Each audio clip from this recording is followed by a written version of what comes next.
Elena Serrano used to believe that silence was the absence of life.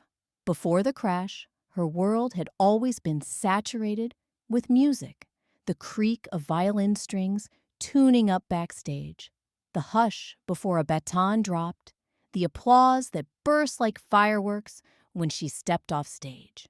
She'd grown up sleeping in orchestra pits, while her mother rehearsed and assumed that her own adulthood would echo with similar sound.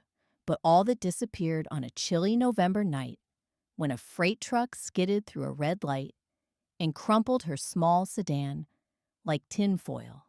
She woke in the hospital to a quiet so total it felt planetary, an unbreakable dome of stillness pressing down on her. Doctors brought her good news that meant nothing. Her spinal cord was intact, her hands untouched, her heart humming with its usual tempo. The bad news came last.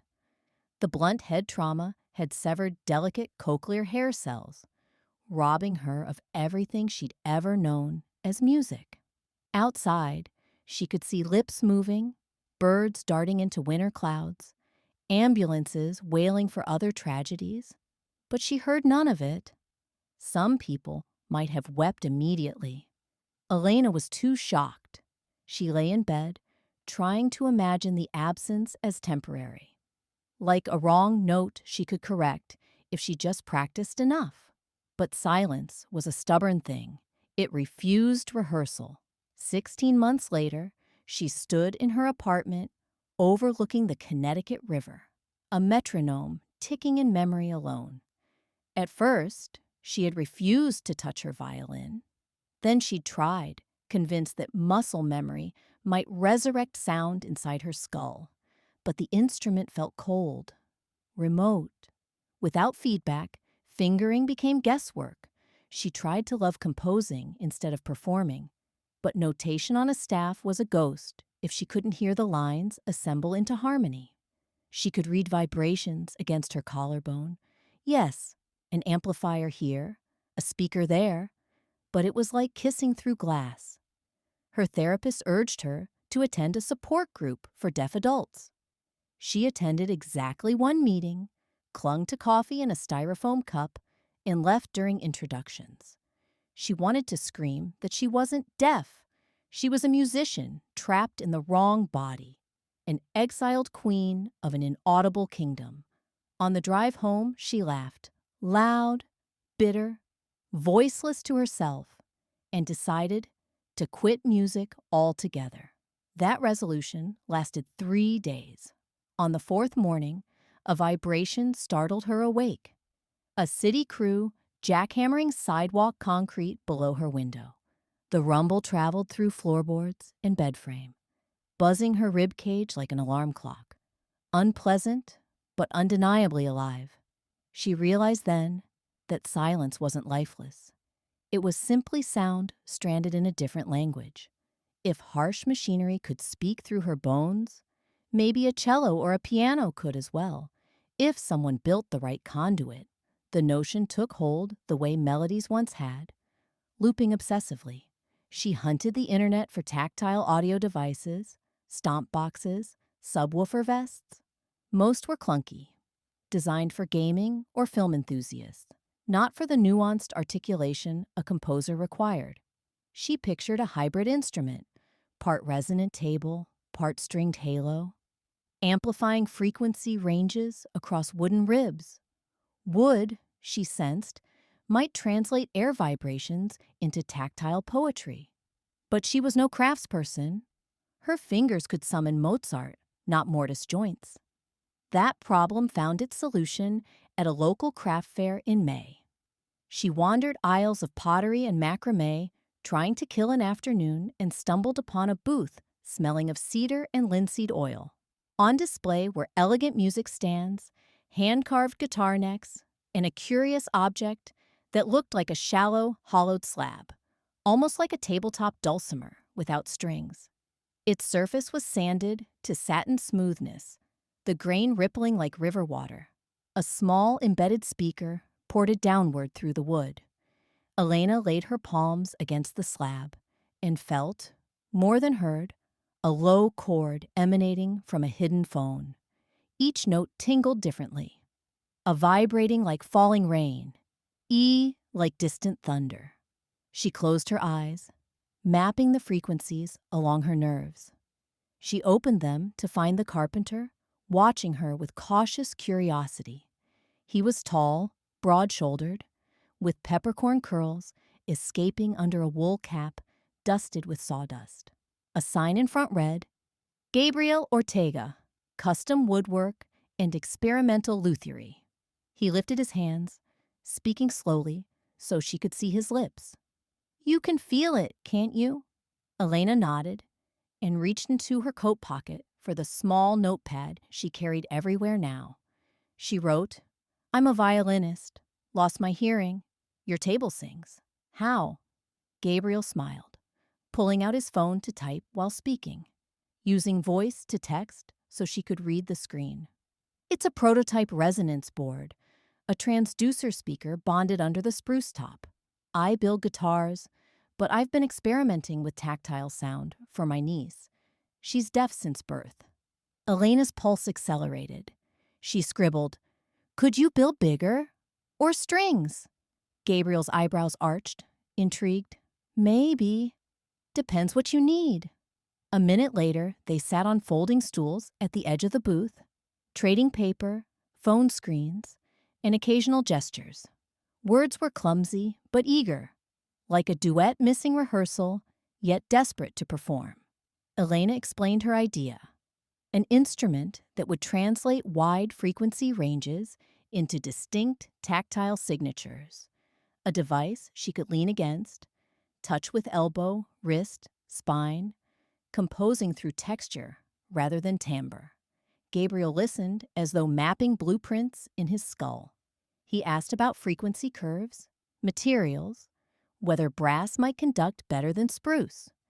She left the fair with his business card and a thrum in her sternum that had nothing to do with bass.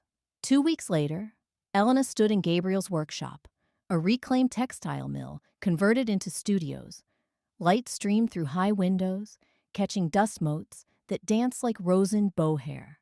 The air smelled of pine sap and coffee. Planks of walnut and maple leaned against brick walls. Chisels hung in neat rows, like church organ pipes. Gabriel offered her a pair of ear protectors, gesturing. Plain or loud? She waved them off with a grin. Loud was relative now.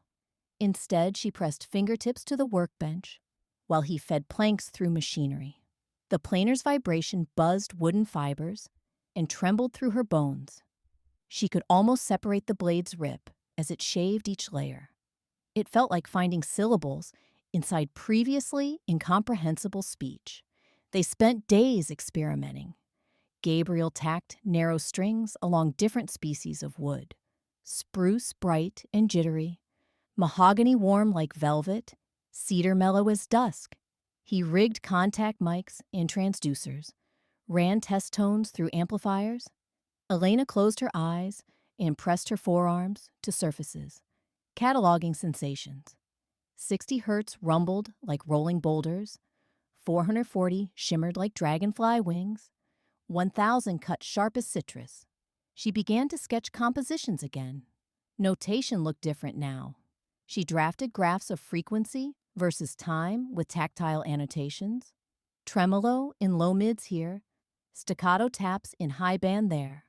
Gabriel, watching her work, realized she was inventing a new musical language. Sometimes he'd rest his palm beside hers on a board to share a frequency swish. Their skin would brush. Electricity entirely unrelated to speakers glided up Elena's arm. After one long session, they sat on the shop floor, backs against stacked lumber, sipping tea. Fluorescent lights flickered overhead. Elena tapped her phone and passed it to him. Your niece. Does she like music like this? Gabriel typed back, his thumb hesitating. She's 10. She likes pop songs, but mostly because classmates do. I built her a small resonance box. She says it feels like holding a purring cat. Elena smiled and typed, That's perfect. Gabriel met her eyes, dark and warm. He spoke aloud, slowly. "You look happy again." She felt tears threaten, frustrating, because tears telegraphed sadness she didn't necessarily feel. But there was grief inside happiness. The two never traveled alone. She swallowed and tapped. "I hadn't realized how lonely silence was until you gave it texture." Gabriel reached out tentatively and squeezed her hand. Even the squeeze had frequency. Low, sustained, comforting. By midsummer, they'd built 3 prototypes. The largest resembled a broad chaise longue with a curved maple shell. Elena could sit or lie atop it, sensing vibrations across her whole body. They called it the Wave. Gabriel embedded LED strips that pulsed with amplitude, allowing sight and touch to coordinate. The second device, the Halo, was a circular frame with 12 tensioned strings radiating like bicycle spokes. When struck, each sent vibrations along the rim. Elena discovered she could grade their intensity with mallets, layering rhythms across her forearms and calves. The third, nicknamed the hardwood, was simplest, a thick oak block the size of a throw pillow. Yet its dense fibers carried bass like rolling thunder. When Elena pressed it to her chest, she could trick herself into hearing again, the throb so internal it blurred with her own pulse. She began drafting a suite titled After the Silence. Each movement corresponded to a season of her new life: crash, wintering, thaw, and bloom. She choreographed the piece for the 3 instruments, a small string quartet, and a percussionist who'd strike tuned steel plates. Though she couldn't hear the quartet, she used software to visualize their spectrums on a tactile pad Gabriel adapted. Tiny pins vibrated to represent amplitude, like a Braille spectrogram. She reconciled textures from the acoustic players with the electric transducers she felt through her body. What emerged lay somewhere between symphony and sculpture. Gabriel watched her compose with fascination. Some evenings, when calluses on her fingertips ached from testing strings, she would stumble into the break room, collapse on a worn couch, and let him read over her sketches. They communicated more with eyes and gestures now. Both had been taking ASL classes twice a week. Gabriel's fingers waltzed clumsily, but sincerely. He signed, beautiful and proud, and once, accidentally, home. His brows pinched, cheeks flushed. Elena replied by curling her hand against his chest, an improvised gesture meaning she felt his heartbeat in the wood of their shared project. They kissed for the first time on a torrid August night when a power outage silenced all the machines and left only the humidity buzzing around them. The workshop's emergency lights cast soft pools across benches. Gabriel reached to steady a tipping lamp, his palm brushing her waist. She turned, intending to sign something about checking the breaker, but his face was inches from hers, bathed in red glow. She read his lips. "May I?"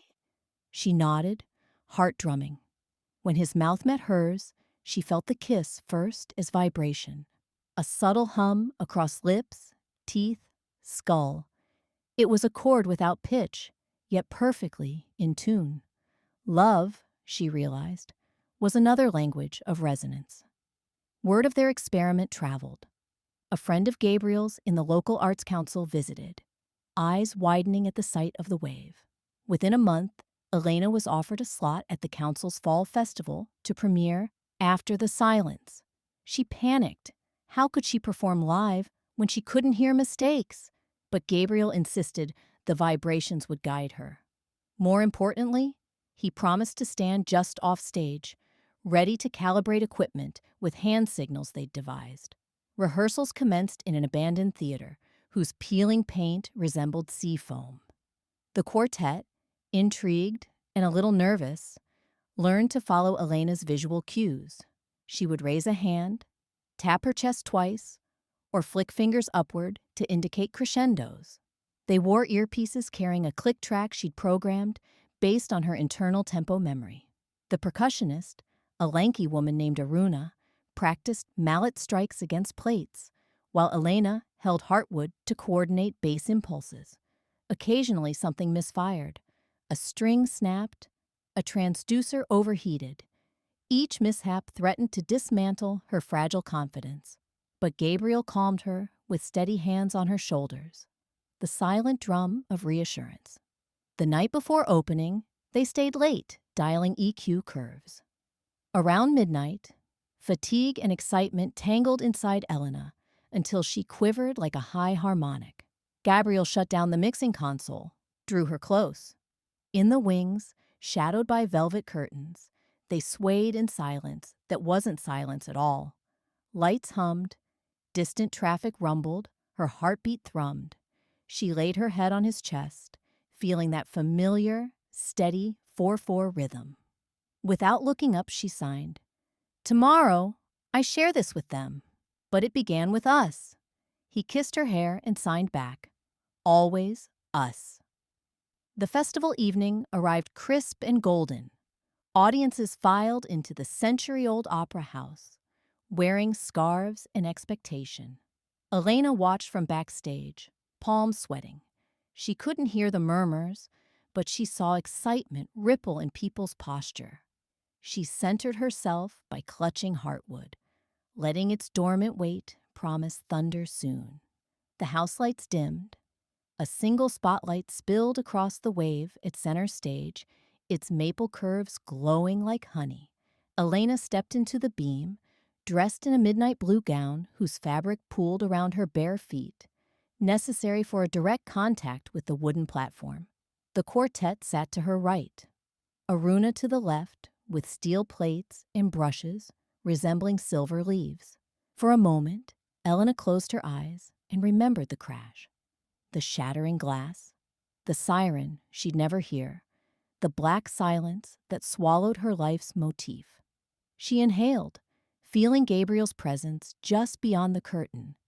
Exhaled, accepting every version of herself. She signaled Aruna with a nod. The percussionist struck a deep plate, sending a vibration like tectonic plates shifting. The wave answered, amplifying the resonance through Elena's spine. She felt as if the earth itself had spoken. She raised her arms and pressed palms to the platform. With delicate taps of her fingers, she triggered contact pickups along the frame, producing fluttering mid-range pulses. The quartet entered pianissimo. Elena couldn't hear them, but she felt subtle changes in the stage sense floor monitors Gabriel had installed, tiny vibratory cues mapped to each instrument's mic. The movement titled Crash was chaotic, rhythms colliding, surging. Elena's hair whipped against her cheeks as she pounded the wave, then slid heartwood across its surface like a slow meteor. The audience sat stunned, experiencing not only sound, but the sight of her body acting as conductor, percussive dancer, and instrument all at once. Wintering descended with a hush. Low cello lines rippled through floorboards. LED strips beneath the wave dimmed to cool blue, tracing the music she could no longer hear, but now saw and felt. She lay supine on the platform, fingers trailing along the grain, summoning ghostly harmonics that vibrated like breath across skin. Some viewers later said they tasted snow on their tongues. Thaw built gradually. Duet between violin and halo. Elena struck radial strings with felt mallets, each vibration traveling to her elbows. She responded by plucking others, weaving polyrhythms while the quartet layered pizzicato motifs. LEDs bloomed green. The audience's feet tingled. The tech crew had discreetly bolted low-frequency transducers to seat rows, letting spectators feel the pulse. Gabriel's idea, of course. Finally, Bloom began, bright, raucous, celebratory. Aruna's plates rang like church bells. The wave thrummed so vigorously, Elena had to brace herself like a surfer. She laughed, soundless but visible, and that laughter vibrated inside her chest cavity with the music. Near the climax, she rose, lifted hardwood overhead, and let it drum against the wave, releasing a wavefront of bass that rattled chandeliers. The quartet soared to a high G, held just beyond breaking. During the final chord, every instrument crashed into unison. LED lights flared golden. Elena dropped to her knees, palms open, absorbing vibrations that felt like the return of everything she'd lost. Silence, actual silence, fell as the last frequency decayed. Elena stayed still, letting aftershocks quiver through her bones. Then she stood, heart racing, and signed "Thank you" to no one and everyone. The audience erupted, clapping, shouting, stomping. She couldn't hear, but she saw bodies rising like tide. Tears blurred her vision. Gabriel stepped beside her, cheeks wet, eyes bright. He took her hand and, in front of hundreds, signed slowly, "Your music changed me. You changed me. I love you." He spoke the words too. Though she couldn't hear them, she saw lips shape familiar syllables she'd once taken for granted. She replied in sign, "I feel your love." Then she leaned forward and pressed her forehead to his, letting their shared vibration answer every question. The curtain fell, but applause continued. Backstage, musicians hugged her. Aruna thrust a bouquet into her arms. Reporters clamored, flashes popping. Yet amid all that, Elena focused on Gabriel's calloused palm, cradling her own. She felt the minuscule tremor of adrenaline still ricocheting through his fingers, and in that trembling, she heard her future. She no longer feared silence. It had become her instrument, her stage, her romance. She understood now that music was never limited to ears. It existed anywhere vibrations could touch living tissue: wood, air, skin, heart, and in Gabriel's arms, every note found its resonance.